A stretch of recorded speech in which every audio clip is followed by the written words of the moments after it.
E aí, pessoas? Como vão vocês, seres? Voltei. Pra minha blusa ali. Voltei, voltando. Vamos continuar aqui a leitura do capítulo 4 do livro de Anatomia Humana que a gente está lendo. E nós vamos falar no capítulo 4 do sistema muscular. Sistema muscular, Ernest Gardner. Nenhuma característica externa da vida animal é mais evidente que a do movimento. O movimento é efetuado por células especializadas, chamadas fibras musculares, cuja energia latente é ou pode ser controlada pelo sistema nervoso. As fibras musculares classificam em esqueléticas ou cardíacas e lisas. O termo músculo é derivado do latim musculus, que significa rato pequeno. Mus, talvez devido ao fato de que os músculos ondulados sobre a pele têm uma semelhança imaginária com a corrida de um rato. A forma combinada mio, entre parênteses, exemplo, miosite, inflamação muscular, é derivada do grego mis. As fibras musculares esqueléticas são células alongadas multinucleadas com um aspecto estriado, característico ao microscópio. Tais células são inervadas por fibras motoras de células do sistema nervoso central. A musculatura cardíaca é igualmente constituída de fibras estriadas, porém, essas fibras são inervadas pelo sistema nervoso autônomo. As paredes da maioria dos órgãos de um grande número de vasos sanguíneos contêm fibras musculares inervadas pelo sistema nervoso autônomo. Essas fibras são fusiformes, dispostas em camadas ou lâminas e não apresentam estrutura estriada. São assim chamadas fibras musculares lisas. Essas proporcionam uma força motora para a digestão, circulação, secreção e excreção. Os músculos cardíaco e liso têm contratilidade intrínseca, a qual é regulada pelo sistema nervoso autônomo. Ambos os tipos de fibras estão também sob o controle humoral. Os músculos esqueléticos são também chamados músculos voluntários devido ao fato de poderem ser, em geral, controlados voluntariamente. Entretanto, muitas das ações dos músculos esqueléticos são automáticas e as ações de alguns deles são reflexas e apenas parcialmente submetidas ao controle voluntário. Os músculos lisos e cardíacos são também chamados músculos involuntários. Músculos esqueléticos. Características gerais. A maioria dos músculos são estruturas individualizadas que cruzam uma ou mais articulações e, por contração, podem transmitir movimentos a essas articulações. Fazem exceção certos músculos subcutâneos, por exemplo, os músculos faciais, que movem ou enrugam a pele ou fecham orifícios, os músculos que movem os olhos e outros músculos associados com o sistema respiratório e o canal alimentar. Cada fibra muscular é envolvida por uma delicada bainha de tecido conjuntivo e endomísio. As fibras musculares são agrupadas em fascículos, os quais são envolvidos pelo perimísio. Um músculo, como todo, compõe-se de vários fascículos e é envolvido pelo epimísio, o qual acha-se intimamente associado à fáscia e algumas vezes funde-se com ela. As fibras de um músculo de forma retangular ou quadrada dispõem-se paralelamente ao eixo maior do músculo. As fibras de músculo peniforme são paralelas entre si, mas formam um ângulo com um tendão. As fibras de um músculo triangular ou fusiforme são paralelas, mas convergem para um tendão. O número de fibras de um músculo depende da sua forma, sendo maior um músculo peniforme do que um músculo de igual tamanho, porém de forma retangular. Os nomes dos músculos usualmente indicam alguma característica estrutural ou funcional. Um nome pode indicar forma, por exemplo, trapézio, romboide ou grácil. Um nome pode referir-se à localização, por exemplo, tibial posterior. O número de cabeças de origem é indicado pelo termo bíceps, tríceps e quadríceps. A ação é expressa em termos tais como levantador de escápula, extensor dos dedos. A ação e forma combinam-se no termo pronador quadrado. Ação e localização combinam-se no termo flexor profundo dos dedos. Os músculos variam bastante em suas inserções. Podem não existir E muitos músculos supranumerários têm sido descritos. As variações dos músculos são tão numerosas que descrições razoavelmente completas sobre elas são encontradas somente em trabalhos especiais. Individualmente, os músculos são, em geral, descritos de acordo com a sua origem, inserção, inervação e ação. Na discussão que se segue sobre inervação, foram incluídos também alguns aspectos de vascularização, origem e inserção. Cada extremidade de um músculo prende-se em tecido conectivo, entre parênteses, tendão, ligamento, aponeurose ou fáscia, em osso ou cartilagem, num órgão ou na pele. Quando um músculo se contrai e diminui de tamanho, uma de suas conexões em geral permanece fixa e a outra se movimenta. O ponto fixo é chamado de origem e o móvel, inserção. Nos membros, as partes mais distais são usualmente mais móveis. Assim sendo, os pontos onde os músculos se prendem distalmente são, em geral, denominados de inserção, ponto de inserção. Entretanto, os termos de origem e inserção são meramente convencionais, com a finalidade de descrição. Frequentemente, a inserção anatômica permanece fixa e a origem se movimenta. Algumas vezes, ambas as extremidades permanecem fixas. Nessas condições, o músculo estabiliza uma articulação. O ventre de um músculo é a parte entre a origem e a inserção. Vascularização e inervação. Os músculos são vascularizados por vasos adjacentes. O padrão de vascularização varia e vários tipos fundamentais têm sido descritos. Alguns músculos são vascularizados por vasos que saem de um único tronco e penetram por uma extremidade do músculo gastrocêmico. Alguns músculos são vascularizados por vasos que saem de um único tronco e penetram uma extremidade do músculo gastrocnêmio. Ou no meio do ventre, bíceps ou no meio do ventre, entre parênteses, bíceps braquial. Tais músculos são especialmente sujeitos à necrose, devido à interrupção do suprimento sanguíneo. Outros músculos são vascularizados por uma sucessão de vasos anastomosados, um adutor magno. As vascularizações de alguns músculos, como o trapézio, apresentam características de ambos os tipos descritos. Qualquer que seja o tipo de vascularização,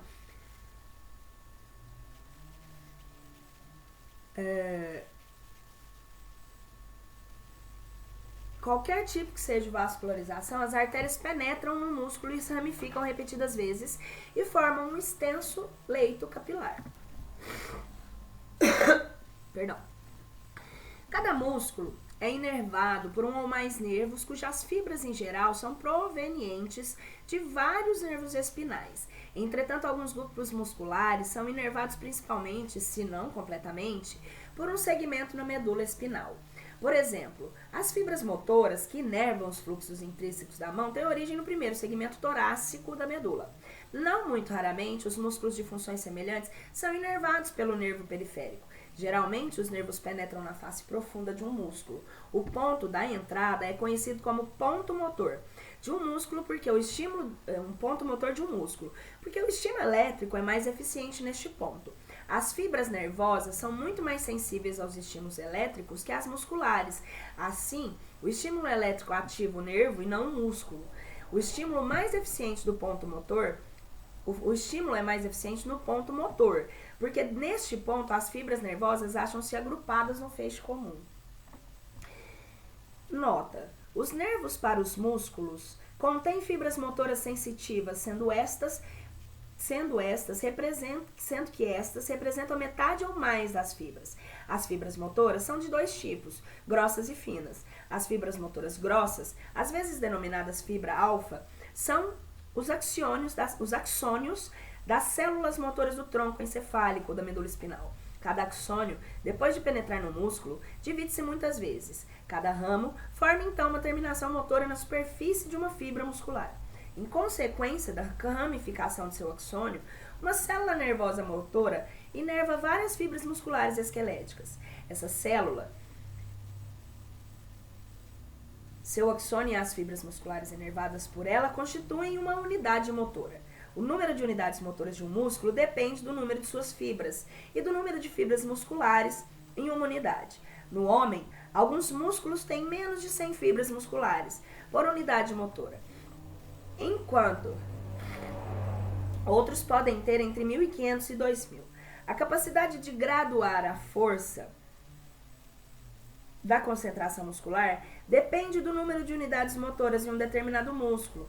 Disso resulta que um músculo com muitas unidades motoras para um número determinado de fibras musculares é capaz de ação mais delicada e precisa que um músculo com menos unidades motoras para o mesmo número de fibras musculares. Desta forma, os músculos do polegar e do bulbo ocular possuem muitas unidades pequenas, cada uma delas com poucas fibras musculares, ao passo que os grandes músculos do membro inferior possuem relativamente menos unidades motoras, cada uma delas com um grande número de fibras musculares. As fibras motoras finas dos nervos dos músculos são chamadas fibras eferentes gama. Elas inervam as fibras musculares no interior dos fusos neuromusculares. Os nervos dos músculos também possuem fibras vasomotoras para inervar os vasos sanguíneos do músculo. As fibras sensitivas dos nervos dos músculos são de vários tipos. Algumas são fibras mielinizadas grossas, as quais formam fusos neuromusculares, terminações tendinas ou corpúsculos lamelares. As fibras mielinizadas, mais finas, formam as terminações de Ruffini. Outras fibras ainda formam terminações livres, provavelmente para a dor. Algumas das fibras sensitivas que inervam articulações seguem nos nervos dos músculos. Os fusos neuromusculares são encontrados na maior parte dos músculos, geralmente próximos de suas junções com os tendões. Cada fuso pode ter 1 milímetro ou mais de comprimento. Consiste em uma ou mais fibras musculares, cada uma delas inervadas por fibras motores gama ou uma por fibras motoras gama e uma ou mais fibras nervosas sensitivas grossas, que formam terminações nervosas anuloespirais, as primárias, e terminações em forma de buquê de flor, secundárias, nas fibras musculares do fuso. As fibras musculares e nervosas são circuncidadas por uma cápsula de tecido conectivo e são envolvidas por fluido. As terminações nervosas são estimuladas pelo estiramento do fuso. Por isso, elas são muitas vezes chamadas de receptoras de estiramento. Os impulsos nervosos resultantes alcançam o centro de reflexo da medula espinhal e provocam uma contração reflexa do músculo. O familiar movimento da perna pela percussão do ligamento patelar é um exemplo. A percussão momentânea estira o músculo. Deste reflexo, em clínica, muitas vezes denominada de reflexo profundo ou reflexo de tendão. A sensibilidade de se estirar dos fusos neuromusculares pode ser alterada ou desviada de vários modos. Por exemplo, somente as extremidades das fibras musculares dos fusos podem contrair-se. Descargas motoras ou enfrentes gama... Descargas motoras nos eferentes gama levam essas extremidades a contrair-se. As partes interpostas não são contráteis, onde estão localizadas as terminações sensitivas, são deste modo estiradas. As terminações sensitivas são estimuladas e o músculo como um todo se altera reflexamente seu comprimento, ainda que ele não se tenha estirado. As terminações nervosas tendíneas, frequentemente chamadas órgãos tendíneos de Golgi, são estimuladas pela tensão produzida no tendão durante a contração ativa ou estiramento do músculo ao qual se liga. As várias terminações sensitivas nos músculos exercem importante papel na regulação reflexa do movimento e da postura. Elas são realmente menos importantes na percepção ou no reconhecimento do movimento e posição. Sentido de posição, sentido músculo, articulação tendão, que são as terminações, ligamentos e fáscias. Desnervamento do músculo. O músculo esquelético não pode funcionar sem inervação. O músculo desnervado torna-se flácido e atrofiado. O processo de atrofia consiste numa diminuição de tamanho das fibras musculares individualizadas. Cada fibra apresenta concentrações espontâneas ocasionais, chamadas de fibrilações. Apesar da atrofia, as fibras musculares mantêm suas características histológicas por 1 ano ou mais, sendo eventualmente substituídas por gordura e tecido conectivo. Desde que a regeneração do nervo ocorra, os músculos humanos podem recuperar facilmente a função normal, cerca de 1 ano após a desnervação. ações e funções. Se em um nervo de um músculo é dado um choque elétrico leve, o músculo responde com uma pequena contração ou sacudidela. Se estímulos sucessivos são aplicados rapidamente, as contrações podem somar-se, produzindo uma contração tetânica prolongada. Tétano. Se a intensidade dos estímulos diminui, a soma pode ser incompleta. O tétano é chamado incompleto. Em um músculo como todo, a gradação da atividade faz possível pelo número de unidades motoras. Se todas as unidades motoras são ativadas simultaneamente, em fase ou sincronicamente, o músculo contrai-se uma vez. Mas se as unidades motoras são ativadas fora de fase ou assincronicamente, impulsos nervosos atingindo as unidades motoras em tempos diferentes, a tensão é mantida no músculo. A força total exercida por um músculo é a soma das forças exercidas por suas fibras individuais. Assim, de dois músculos iguais em tamanho, o que tiver o maior número de fibras é o mais forte. As fibras musculares são também capazes de encurtar, pelo menos são a metade do seu comprimento de repouso, e os músculos de fibras longas são por isso mesmo capazes de produzir um maior grau de movimento. Evidência tem sido apresentada que é o comprimento do fascículo que determina o grau de contração de um músculo. Qualquer que seja o mecanismo, os músculos longos e retangulares produzem um grau maior de movimento, visto que os músculos peniformes desenvolvem mais força. A velocidade e a força do movimento estão também relacionadas com a distância entre o ponto da ação e o eixo de movimento da articulação. A força é maior quando a inserção mais se afasta do eixo. Ao contrário, a velocidade é geralmente maior quando a inserção é próxima do eixo. Tantos fatores estão envolvidos e tantas variações podem ocorrer que a interpretação da mecânica dos músculos é complicada e difícil. As ações são ainda mais complicadas porque alguns músculos cruzam duas ou mais junturas. Um músculo não pode se contrair aquém de um comprimento mínimo, insuficiência ativa. Tentativas para contrair menos que o comprimento mínimo são geralmente dolorosas. Por exemplo, os músculos posteriores da coxa, que cruzam articulações do quadril e do joelho, não podem se encurtar o suficiente para estender o quadril e refletir completamente o joelho ao mesmo tempo. Um músculo não pode se estirar além de um certo ponto sem danos, que é a insuficiência passiva. Se os quadris são flexionados totalmente, como ao curvar-se para tocar o solo, os músculos posteriores da coxa podem não ser capazes de se alongar o bastante para permitir a alguém tocar o solo sem dobrar os joelhos. Isso é, também conhecido como ação de ligamentos. Ela restringe o movimento de uma articulação. Isso é devido em parte a uma relativa inextensibilidade do tecido conectivo e dos tendões e pode ser grandemente modificado através do treinamento, especialmente quando o treinamento iniciar-se aos primeiros anos de vida. O termo contratura significa encurtamento, mais ou menos permanente de um músculo. Isso talvez se deva às contínuas descargas do sistema nervoso central, às transformações nas fibras musculares, provocando um encurtamento permanente ou ao crescimento patológico do tecido conectivo em um músculo. O tipo de atividade muscular é controlado pelo sistema nervoso central. A maioria dos movimentos, mesmo evidentemente simples, são complexos e, em muitos casos, automáticos. O tipo total de movimento pode ser voluntário, mas as funções de músculos individuais são complexas, variáveis e frequentemente escapam ao controle voluntário. Por exemplo, se nos esticamos para apanhar alguma coisa que caiu na mesa, o uso dos dedos é um movimento do qual a gente é principalmente consciente. Mas, para fazer chegar os dedos ao objeto, o antebraço é estendido, os flexores se relaxam, outros músculos estabilizam o corpo e outros ainda estabilizam o tronco e os membros inferiores a fim de assegurar o equilíbrio. Os músculos podem ser classificados de acordo com as funções que exercem em tipos tais como antagonistas, agonistas, músculos fixadores e sinergistas. Uma categoria especial inclui aqueles que têm ação paradoxal ou excêntrica, no qual o músculo alonga-se enquanto se contrai. Assim, eles realizam um trabalho negativo. Um músculo pode ser agonista em um tipo e antagonista em outro, e um sinergista em outro. Geralmente, na descrição de um músculo, a ação que é enumerada em primeiro lugar é a que o músculo realiza como agonista. Então, um agonista é um músculo ou um grupo de músculos que provocam diretamente um movimento desejado. flexão dos dedos, os movimentos acima citados. A ação da gravidade pode ser também agir como um agonista.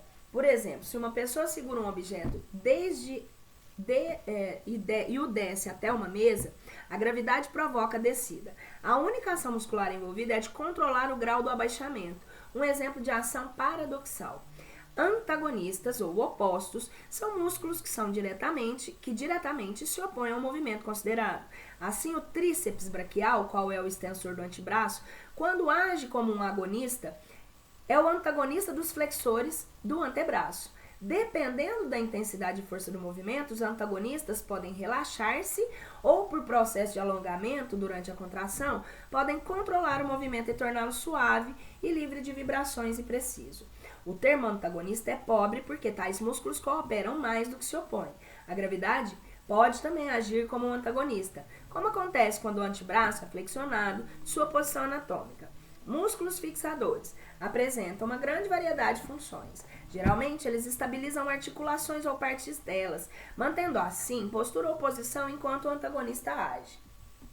Sinergistas são uma classe especial de músculos fixadores. Quando um antagonista atravessa duas ou mais articulações, os sinergistas evitam as ações não desejadas nas articulações intermediárias.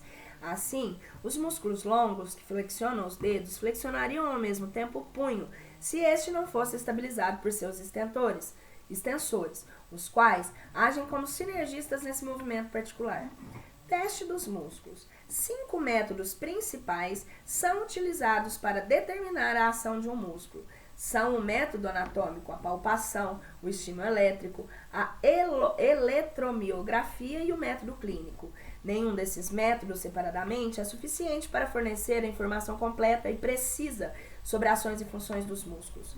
Método anatômico. As ações são deduzidas da origem da inserção como determinadas pela dissecação e são verificadas puxando-se o músculo. Este método pode também ser usado durante operações. O método anatômico é geralmente a única maneira de determinar a ação dos músculos profundos demais para serem examinados no vivente. A maioria das ações ordinariamente atribuídas aos músculos têm sido determinadas pelo método anatômico. As desvantagens desse método estão no fato de ele determinar todas as ações possíveis a partir da sua contextura. Em outras palavras, ele se mostra o que o músculo pode fazer, mas não necessariamente quais suas funções.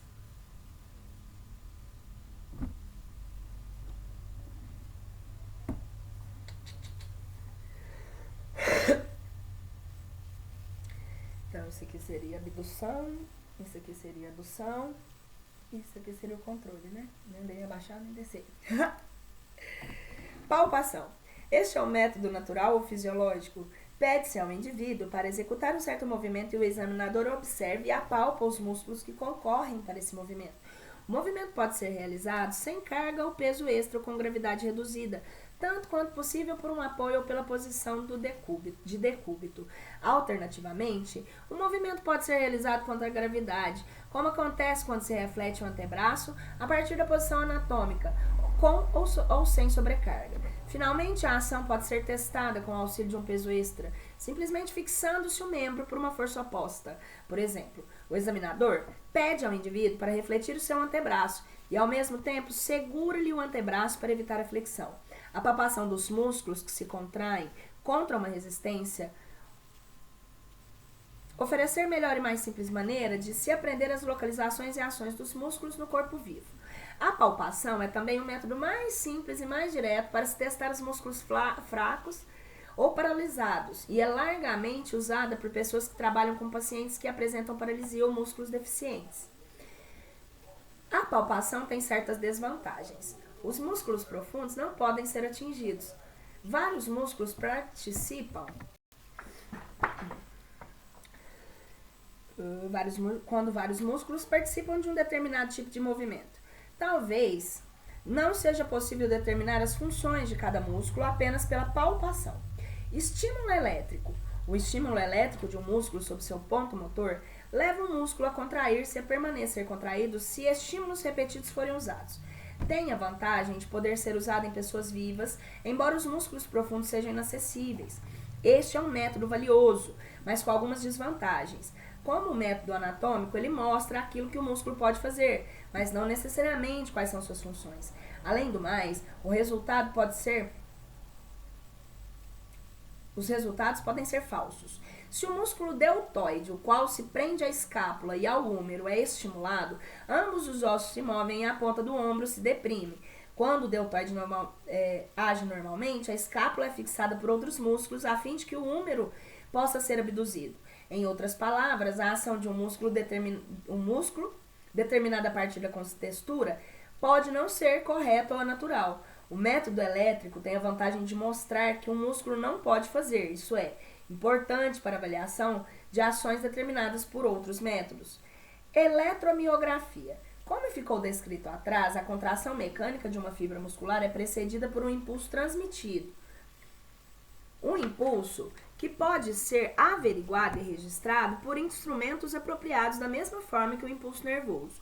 Quando todo músculo é ativo, a atividade elétrica de suas fibras pode ser acusada por eletrodos, colocados no músculo ou na pele que o cobre. A resposta gravada, a qual é mais complicada em forma e mais variável em amplitude do que uma fibra simples, constitui um eletromiograma.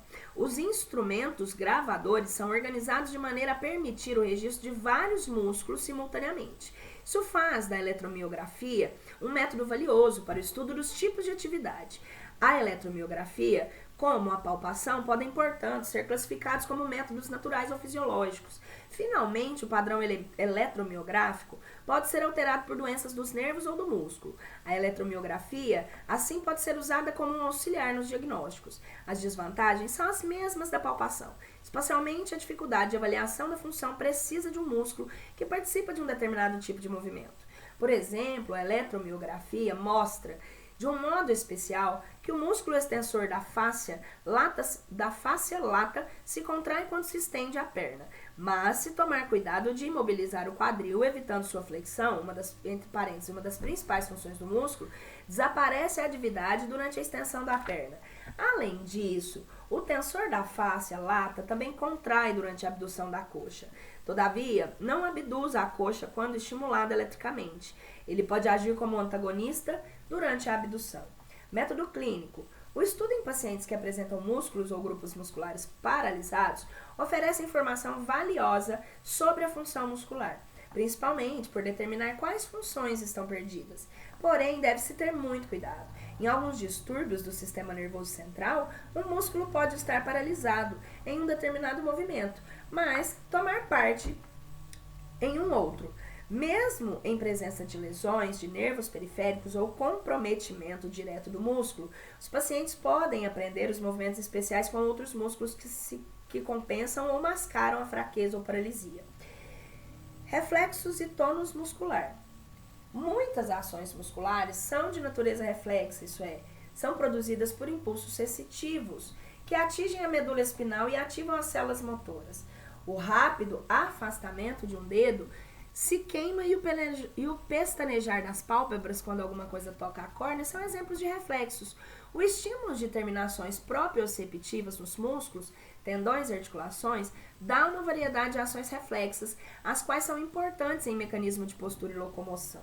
Acredita-se que os músculos que suportam o corpo contra a gravidade possuem tônus, devido à operação de reflexos de estiramento iniciados pela ação da gravidade ao estirar os músculos. Se isso é verdadeiro para o corpo humano, é uma questão a estudar. A evidência de que uma posição erecta sem esforço, pouca ou nenhuma contração ou tônus muscular pode ser registrado nos músculos humanos opostos à gravidade. As provas existentes até o momento indicam que o único tônus que se acha possuído por um músculo completamente relaxado é devido à sua tensão elástica passiva. Nenhum impulso nervoso atinge um músculo completamente relaxado e nenhuma atividade pode ser registrada.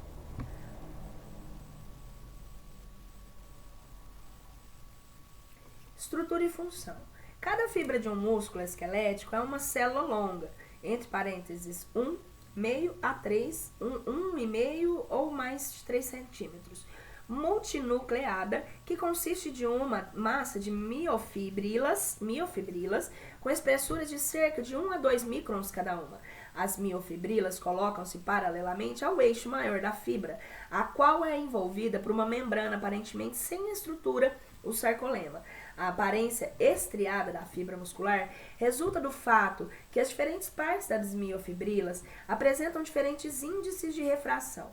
Partes correspondentes da miofibrila estão alinhadas em registro entre si, dando a aparência de discos que atravessam toda a espessura da fibra. As fibras musculares desenvolvem... isso é uma nota. As fibras musculares desenvolvem-se no embrião a partir de mioblastos derivados dos somitos e, no caso dos membros, de células mesenquimais dos brotos do membro. Provavelmente, todas as células musculares estão formadas antes do nascimento. O crescimento subsequente dos músculos consiste de hipertrofia, isso é, um aumento do tamanho das fibras já formadas. As fibras musculares adultas, ordinariamente, são consideradas como tendo perdido o poder de reparação depois de lesão extensa. Uma quantidade limitada de destruição do músculo, entretanto, pode ser reparada por proliferação das fibras musculares. Grandes falhas são preenchidas por tecido cicatricial, o qual é uma barreira efetiva à proliferação celular e muscular extensa. Na junção das fibras musculares e nos feixes de fibras colagênicas dos tendões, o material contrátil e o tendão são contíguos, mas não contínuos. A junção miotenídea tem sido Perdão, eu falei errado. Eu vou corrigir. Na junção das fibras musculares e dos feixes de fibras colagênicas dos tendões, o material contrátil e o tendão são contíguos, mas não são contínuos. A junção miotendínea tem sido estudada pela microscopia eletrônica. A microscopia eletrônica e os estudos bioquímicos têm mostrado que os elementos contráteis do músculo são proteínas estruturais, as quais formam filamentos longitudinais, dentro das miofibrilas. Quando a fibra se contrai,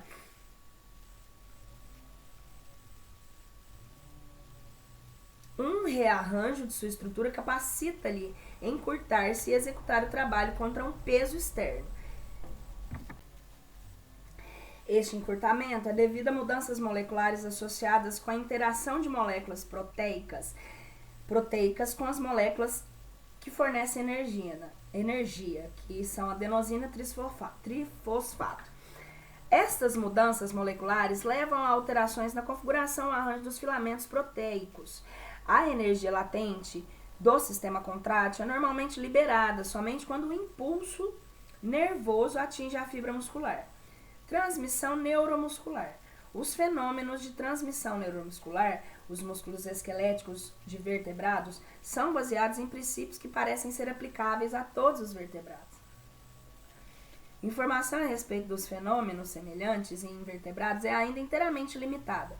Os princípios gerais em vertebrados são os seguintes: cada fibra muscular tem uma membrana plasmática limitante da superfície muito fina, o sarcodema, o quais tem propriedades físicas gerais e especiais.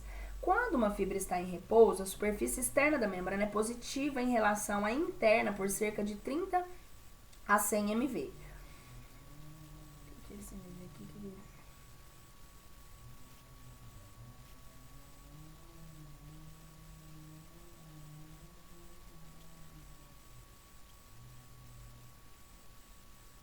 Deve ser nos movimentos, né?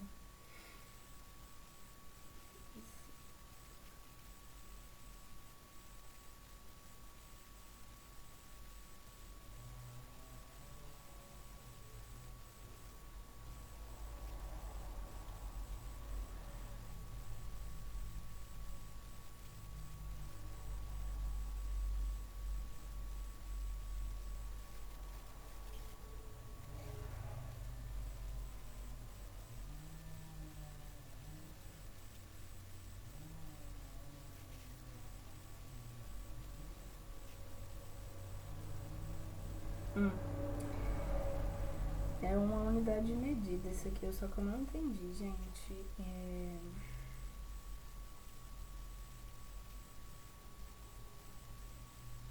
Quando uma fibra está em repouso, a superfície externa da membrana é positiva em relação à interna, por cerca de 30 a 100 mV. Depois eu vou olhar isso aqui com calma e eu comento aí, deixo nos comentários. Porque eu sou péssima em mexer com física.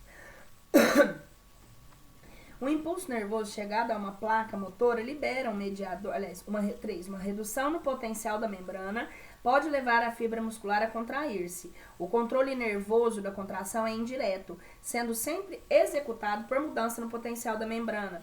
O impulso nervoso, chegando a uma placa motora, libera um mediador ao qual a substância química, que é a acetilcolina, age em pontos especiais de sorcolema, de modo a aumentar a sua permeabilidade a vários íons, em particular ao sódio e potássio. Como a permeabilidade da membrana aumenta, o potencial da membrana cai, resultando em um potencial local na placa do mecanismo contrátil e é ativado. Usualmente, o aumento da permeabilidade da membrana espalha-se ao longo da fibra muscular. A diminuição associada do potencial da membrana, evidenciada como um impulso conduzido, semelhante ao impulso nervoso, proporciona uma ativação propagada do mecanismo contrátil. O impulso conduzido procede à vibração mecânica da fibra. A natureza básica da ativação dos filamentos protéticos contráteis pela queda do potencial da membrana é desconhecida. Quando uma fibra se contrai, ela se contrai até o limite de sua capacidade. Lei do tudo ou nada. Algumas características estruturais e funcionais. As fibras musculares variam grandemente em comprimento. A maioria tem menos de 10 a 15 centímetros, de comprimento, mas algumas podem ter mais de 30. Algumas fibras são mais curtas do que os fascículos nos quais encontram, e neste caso, as fibras musculares são dispostas em série e são unidas em suas extremidades por pontes fibrosas curtas. Outras fibras podem ser tão longas quanto seus fascículos. A cor de um músculo é devida em grande parte ao seu conteúdo sanguíneo, o qual aumenta consideravelmente durante a atividade. A cor é devida também à presença de hemoglobina muscular, que é mioglobina. Algumas fibras musculares possuem mais hemoglobina e mais sarcoplasma e são mais lentas para contrair-se. Os músculos nos quais predomina esse tipo de fibra são chamados músculos vermelhos. Certas fibras musculares têm menos mioglobina e menos sarcoplasma e são mais rápidas para contrair-se. Os músculos em que predomina esse tipo de fibra são designados músculos brancos, carne branca. Os músculos humanos, entretanto, não mostram nítida distinção quanto às proporções relativas dessas duas espécies de fibras. O músculo em repouso é mole, livremente extensível e elástico. O músculo ativo é duro e desenvolve tensão. Se opõe ao estiramento e suspende pesos. Os músculos podem ser dessa forma comparados a máquinas que convertem energia quimicamente armazenada em trabalho mecânico. Os músculos são também importantes na manutenção da temperatura corporal. O músculo em repouso, sob condições constantes, libera calor, o qual constitui uma fração considerável da taxa do metabolismo básico. O mecanismo da fadiga muscular é obscuro, embora se saiba que os músculos comumente trabalham até quase a fadiga. Poderia parecer a fadiga que ocorre no próprio músculo ou no mecanismo de transmissão neuromuscular. O mecanismo de eficiência da habilidade atléticas e de adestramento é da mesma forma obscuro. O esforço muscular de correr é limitado pela atividade máxima da contração do músculo. Essa limita a rapidez. E pela taxa de fornecimento de oxigênio e metabolitos e eliminação de produtos da contração muscular. Fatores psicológicos, entretanto, têm um importante papel. A atividade muscular é o estímulo mais potente para aumentar a respiração. A ventilação máxima durante ou após o exercício muscular intenso pode exceder 100 litros por minuto. Os mecanismos que asseguram a necessária ventilação, porém, são ainda discutidos. De todas as mudanças que ocorrem após a morte, uma das mais características é o enrijecimento do cadáver, como consequência do enrijecimento dos músculos. Essa modificação é conhecida como rigidez cadavérica. Seu tempo de início e duração são variáveis. A rigidez cadavérica é devida, em grande parte, à perda de adenosina trifosfato nos músculos depois da morte. Tendões e aponeurose. A inserção de um músculo no osso ou outro tecido efetua-se geralmente por um tendão alongado, em forma de corda, ou por uma aponeurose larga e relativamente fina. Os tendões e aponeuroses e as aponeuroses são compostas de feixes de fibras colágenas, mais ou menos paralelas.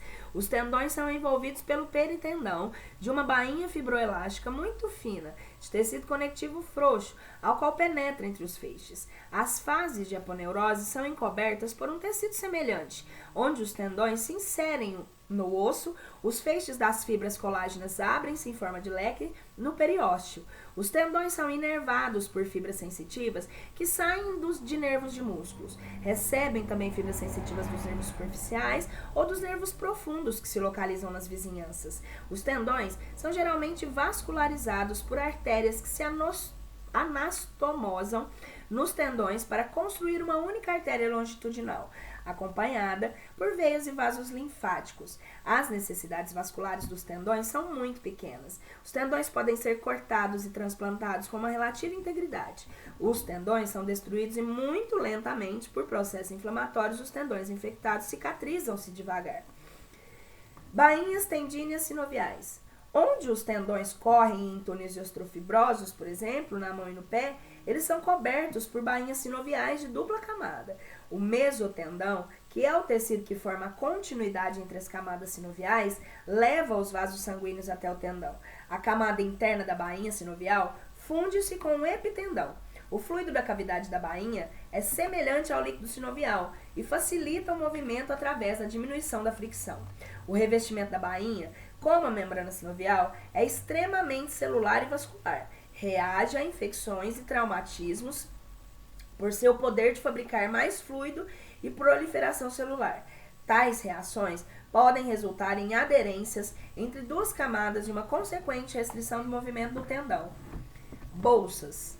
As bolsas, do latim bursa ou bolsa, como as bainhas tendíneas sinoviais, são sacos de tecido conectivo na superfície interna escorregadia que são cheias de um líquido viscoso, como o líquido sinovial. As bolsas aparecem onde os tendões se atritam contra os ossos, ligamentos ou outros tendões onde a pele se move sobre a saliência óssea. Podem desenvolver-se com a fricção. As bolsas facilitam o movimento pela diminuição da fricção. As bolsas têm importância clínica. Algumas delas invariavelmente se comunicam com as cavidades articulares para penetrá-las, e é necessário penetrar na cavidade articular, o que é sempre perigoso do ponto de vista das infecções. Algumas bolsas são propensas a se encherem de líquido quando atingidas. Por exemplo, a bolsa em frente ou abaixo da patela, entre parênteses, bursite pré-patelar.